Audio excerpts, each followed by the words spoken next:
Hello and welcome to the viewers of this video.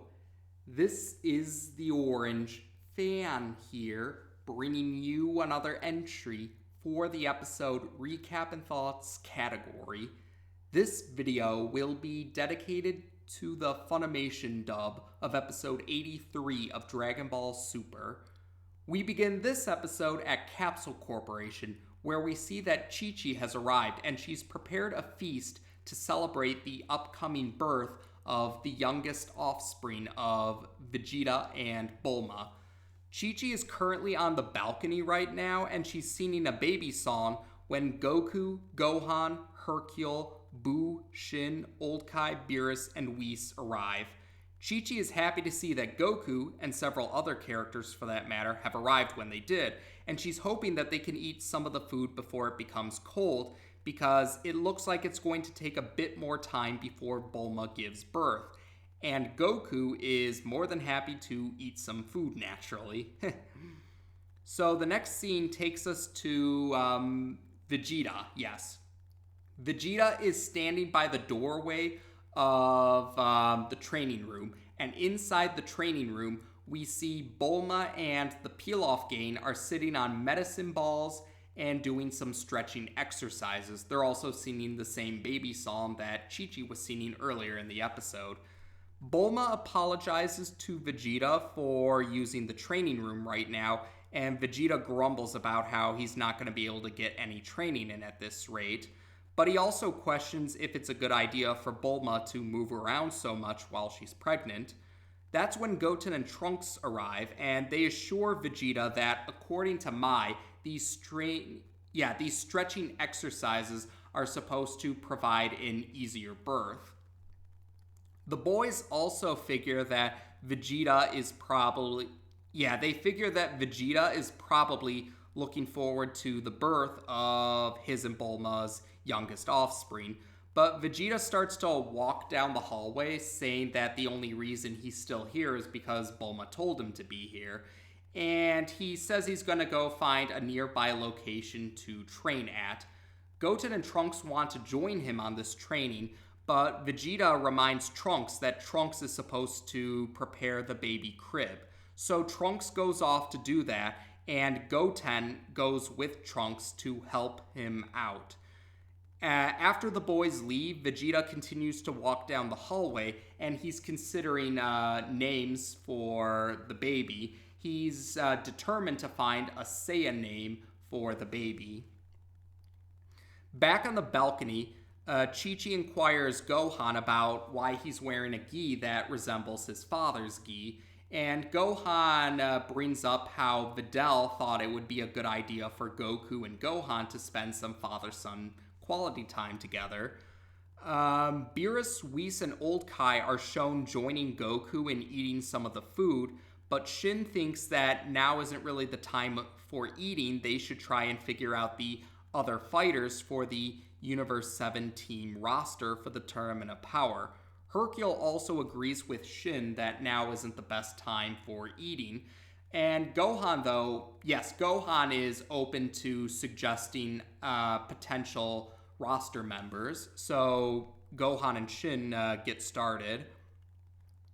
Gohan actually first inquires Shin about how many inhabited planets are in the 7th universe. And according to Shin, there's 28 inhabited planets right now. He also admits he hasn't observed these planets when it comes to power levels. Beerus takes a chance to use this as an example to blame Shin for Universe 7 having the second lowest mortal level of the 12 universes. Old Kai mentions that because 8 of the 12 universes are participating in the Tournament of Power, that means their chances of winning are 12.5%. And this seems to stress out the Universe 7 destroyer.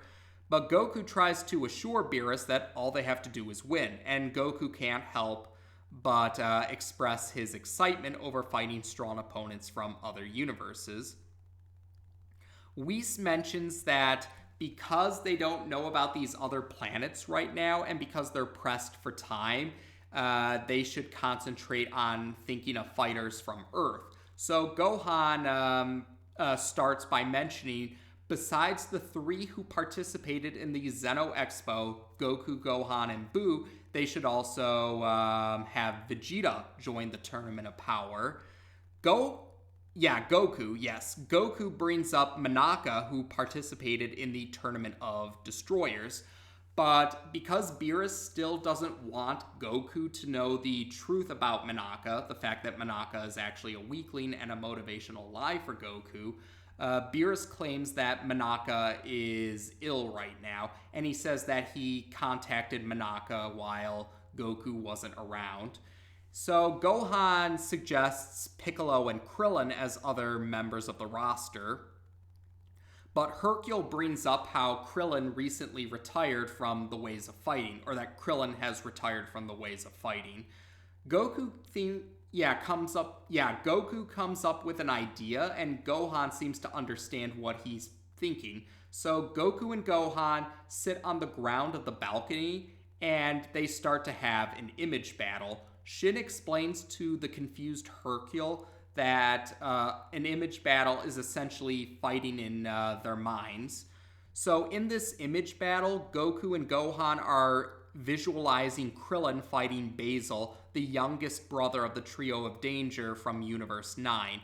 Gohan thinks that the Tournament of Power might be too much for Krillin, but Goku is actually confident that Krillin will do well in the Tournament of Power. He brings up how Krillin recently started training again, and he also mentions how Krillin knows a technique that Gohan doesn't know about.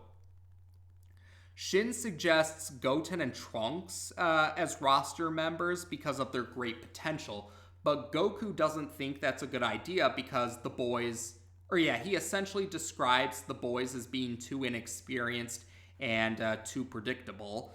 So this actually inspires Gohan to suggest Master Roshi, bringing up that the Turtle Hermit has a lot of experience and many unpredictable techniques.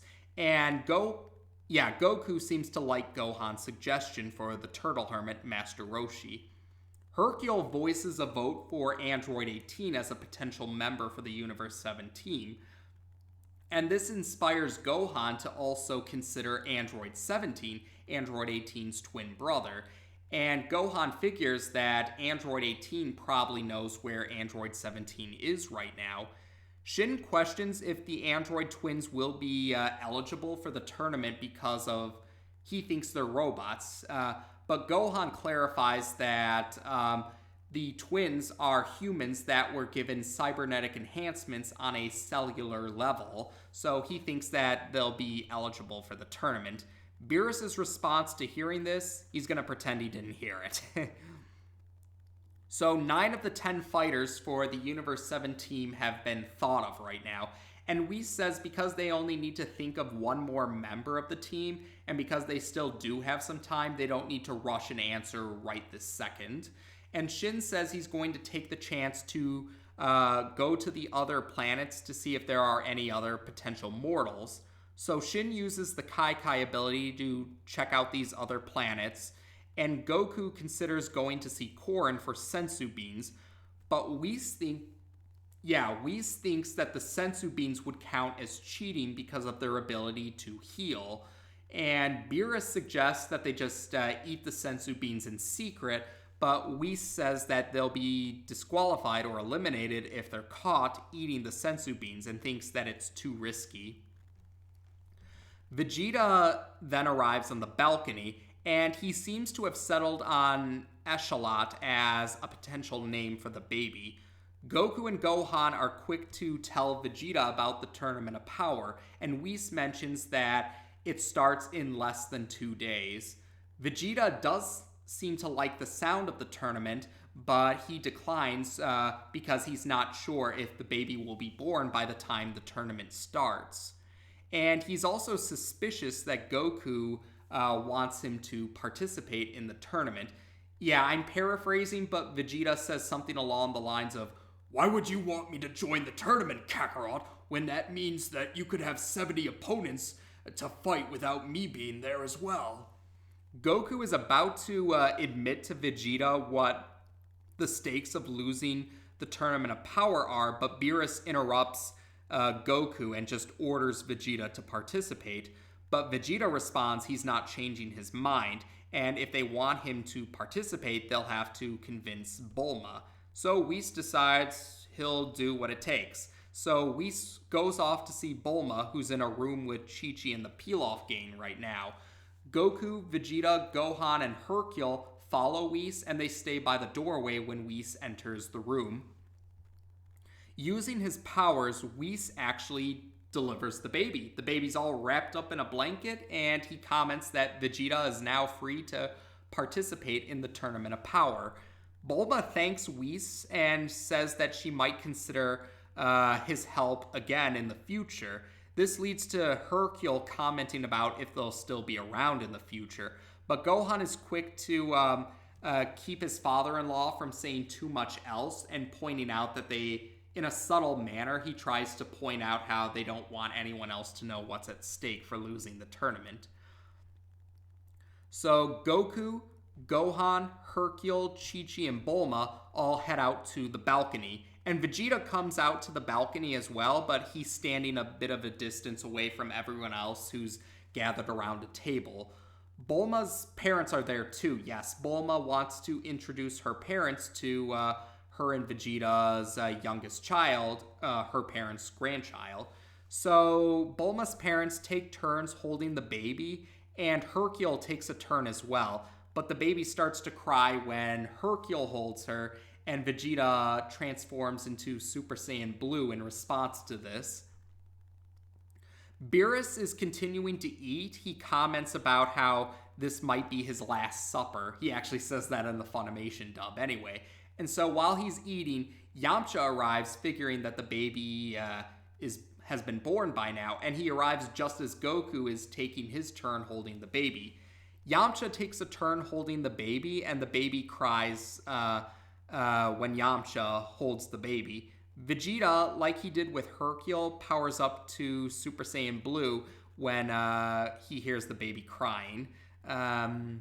So Gohan actually goes to find Trunks to tell him about the good news, and he does find Trunks and Goten trying to figure out where to place the baby crib. So Gohan tells Trunks and Goten the news, and he also admits he forgot to inquire about if the baby is a boy or a girl. So the trio of half Saiyans return to the balcony, and Bulma reveals that the baby is a girl. Bulma wants Trunks to hold his younger sister. He's a bit nervous, but Bulma encourages him to do so, and Trunks agrees to do so. And Trunks does seem to be determined when his mother mentions that Trunks has a responsibility as an older brother to look out for his younger sister. Bulma gives a knowing smile when she sees Vegeta standing off to the side, and she encourages Trunks to bring the baby over to Vegeta so he can hold the baby. And yes, Vegeta does hold the baby, but he also comments about the proper way of holding a baby to Trunks, or he explains that to Trunks what the proper way of holding a baby is. Dr. Briefs inquires Bulma, yes. Dr. Briefs inquires Bulma about if she thought of any names for the baby yet, and Bulma says she has thought of a name. She's decided on Bola.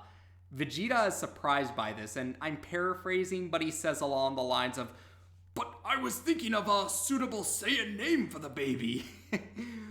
So now that Bola is born, Goku and Gohan both talk to each other about how they're more determined than ever to join the Tournament of Power, or win, yes.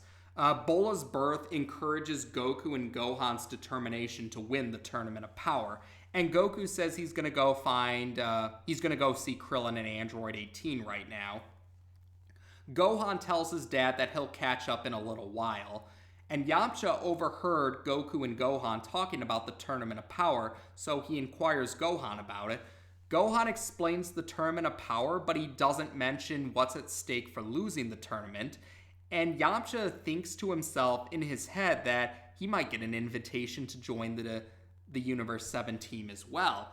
But he's thinking maybe he should pretend that he can't participate, and then at the last possible second, he will make a dramatic entrance to save the day. So Yamcha decides to head home, figuring that they'll stop by to properly invite him for the tournament. He claims he has to go run an errand as the reason why he needs to leave. Vegeta seems to warm up to the name of Bola, and Goku continues to fly off to go see Krillin and Android 18. And in the Null Realm, we see construction on the arena of the Tournament of Power continuing, slowly but steadily, and that is how we end this episode.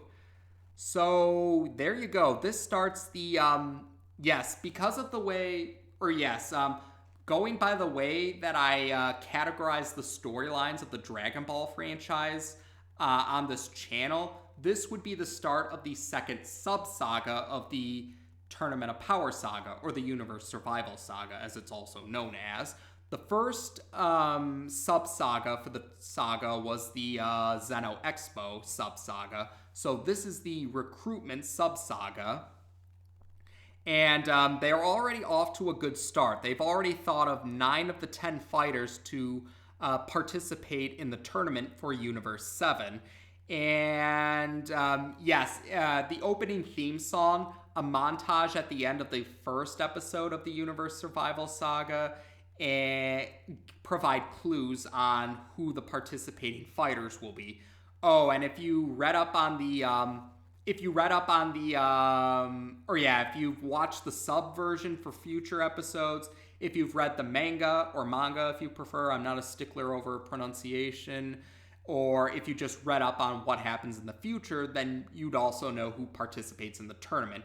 But for the dub-only viewers not aware of what's going on, I'm going to refrain from mentioning who the 10th fighter will be just yet.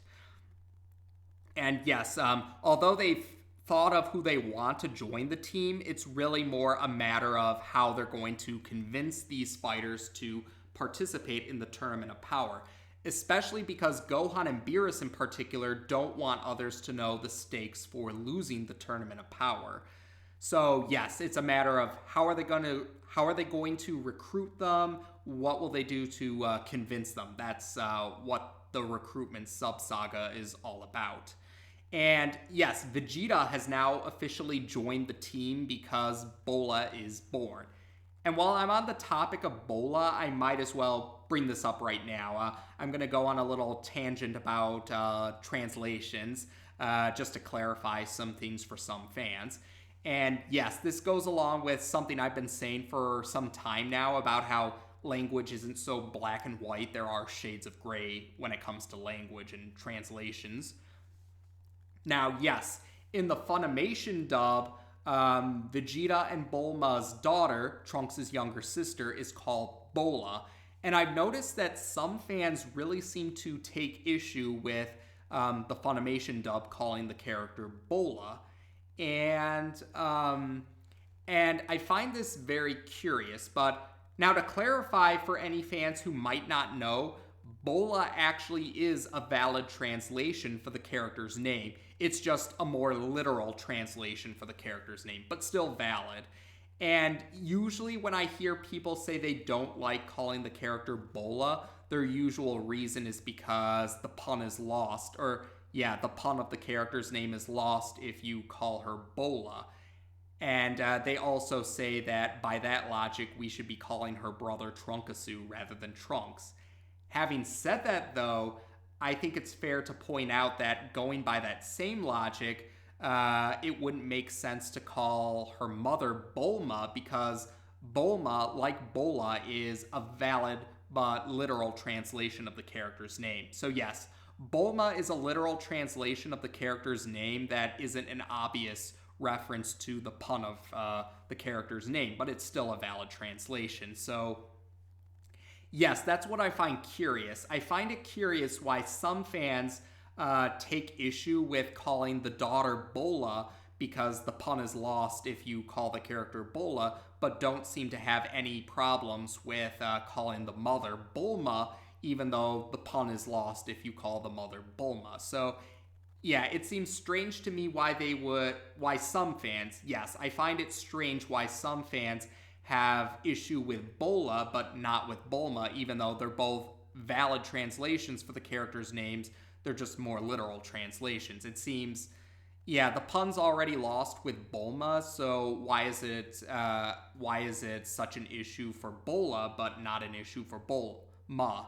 I don't understand that. Yeah, so I find that very curious. But yes, to clarify, Bola is valid. It's just a literal translation. So yeah, I'm going to call the character Bola, and same with Bulma. Yeah, I'll be calling the character Bola.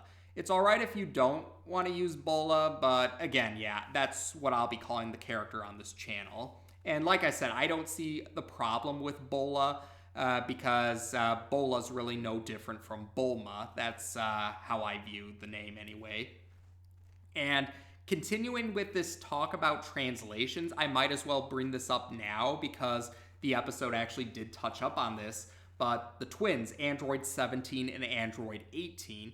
Now, Shin thought that they were robots, which is why he thought they might not have been able to participate in the Tournament of Power. But Gohan clarified that they're humans with cybernetic enhancements on a cellular level.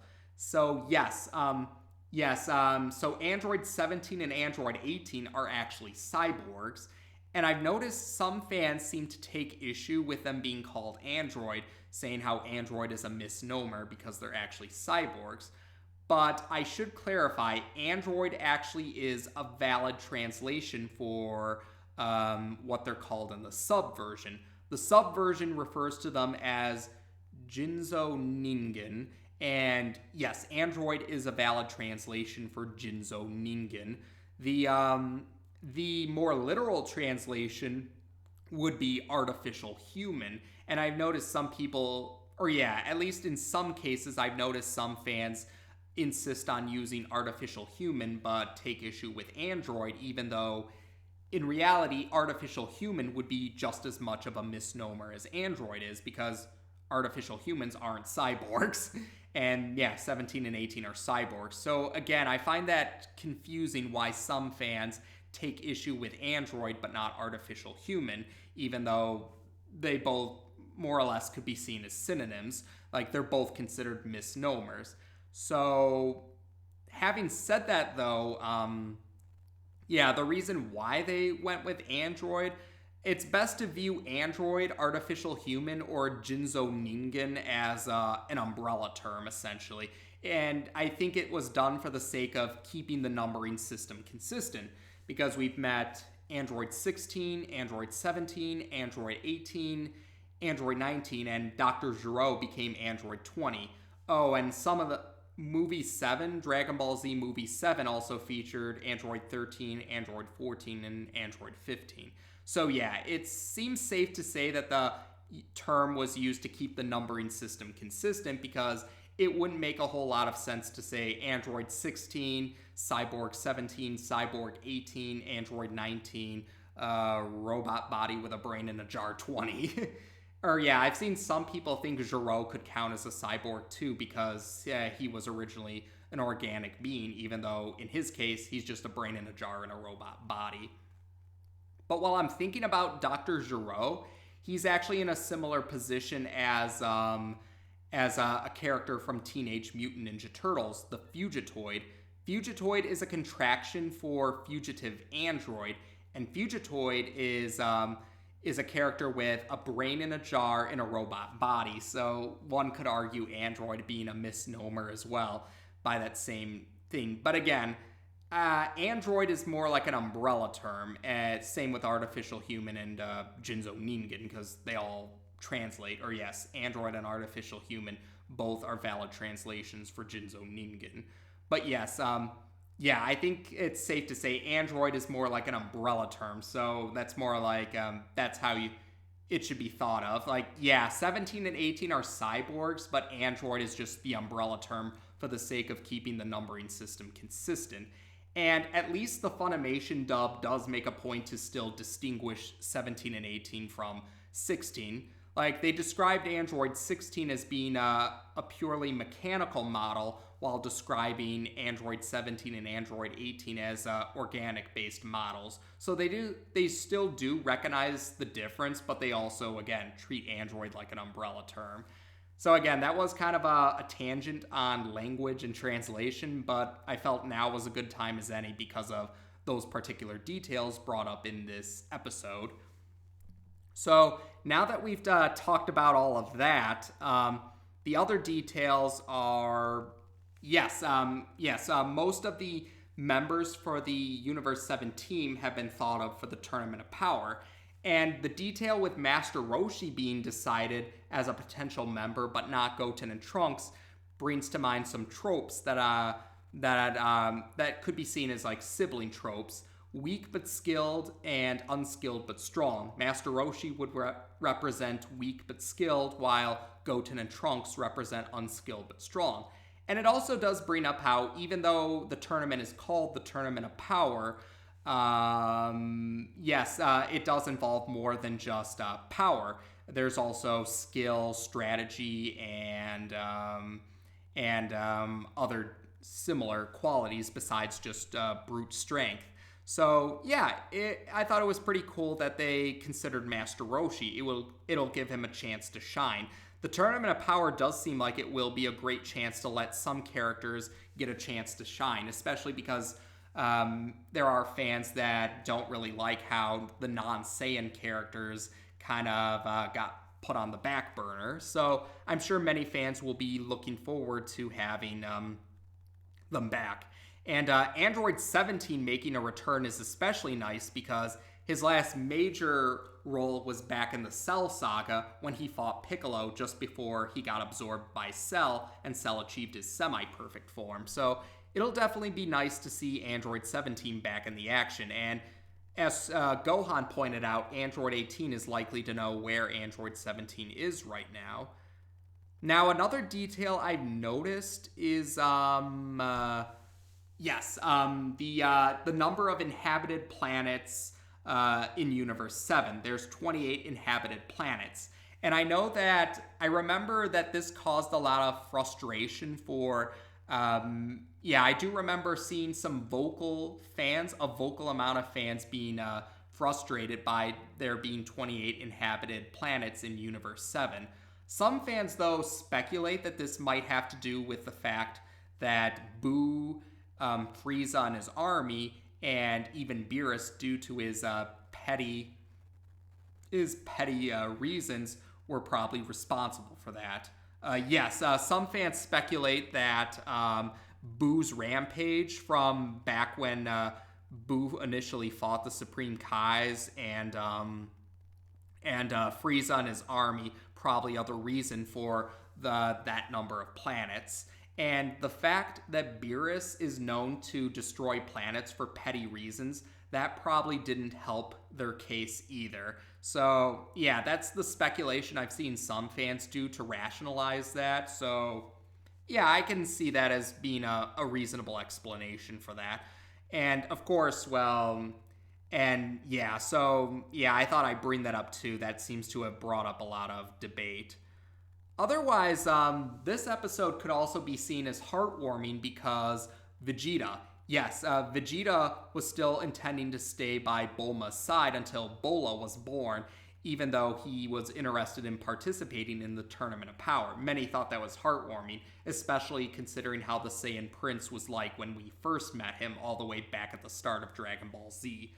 And it is fair to point out that Vegeta was not aware of the stakes of losing the Tournament of Power. And this actually reminds me of something in the manga version of the Universe Survival Saga. In the manga version, Vegeta actually does know the stakes for losing the Tournament of Power, but he still refuses to participate until Bola is born. And while some fans did feel that was heartwarming still, other fans felt that came off more as an example of honor before reason, because if they lose the Tournament of Power, then it's game over for everyone in Universe 7. So, yeah, I think the anime version was the better take on it. Vegeta not being aware of the stakes of losing the Tournament of Power. I think that was better than the honor before reason example from the manga. So, otherwise, Yamcha hears about the Tournament of Power and he wants to participate. But again, if you're aware of the final roster for the Universe 7 team, then you know what the deal is with Yamcha. I won't mention it right now for the dub-only viewers, but yeah, that's something to... but yes, Yamcha has expressed interest, and many fans do think Yamcha could add a lot to the table as well. I might as well just say that much for the time being. So otherwise, yes, Goku is now planning to go see Krillin and Android 18, which means that we might also get to find out Android 17's current location right now as well. And Gohan did say he's going to join Goku shortly afterwards. So yes, we're going to continue with the recruitment sub-saga of the Universe Survival Saga for a while now. We still have less than 2 days in Universe before the Tournament of Power begins. But otherwise, yes, that was quite a bit to talk about. But yes, we're going to continue along with the Universe Survival Saga as it airs on Toonami. And you can expect to hear more or see more recap and thoughts videos for the recruitment sub-saga as we continue watching them as they continue to air on Toonami. So yes, that's it for this particular episode. So as of this video, we've now discussed the Funimation dub of episode 83 of Dragon Ball Super on this channel. Take care, and until next time.